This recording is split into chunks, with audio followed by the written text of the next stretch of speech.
আমি একটা ময়না পাখি পুষতাম। জানো তো, হয়তো ভেবেছিলাম সে সারা জীবন আমার পাশে থাকবে, কিন্তু না। পাখিরও যখন শূন্য অভাব পূরণ হয়ে যায়, তখন পাখিও নতুন বাসা বাঁধার চেষ্টা করে।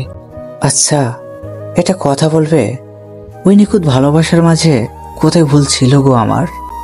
এত ভালোবেসেছিলাম বলে অবহেলা করে চলে গেলে? মনে রেখো, এমন একটা সময় আসবে আমার ভালোবাসা পাওয়ার জন্য আর্তনাদ করে চিৎকার করবে। তুমি একটা কথা কখনো চিন্তা করে দেখেছ, যে মানুষটা এতটা ভালোবাসতে পারে, সে মানুষটাকে একবার পেলে কতটা যত্ন করে রাখবে?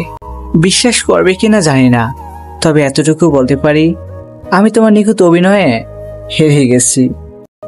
জীবন থেকে এক একটা জিনিস খুব সহজে মুছে দিয়েছি, কিন্তু মুছতে পারিনি তোমার ওই ছোট্ট ছোট স্মৃতিগুলো। জানো তো, আমি এখন হয়তো তোমাকে আগের মতো ভালোবাসি না, তবে আগের থেকে বেশি ভালোবাসি, জানো। ভিডিওটি ভালো লাগলে লাইক করে, সাবস্ক্রাইব করে বেল আইকনটি অল করে দিবেন।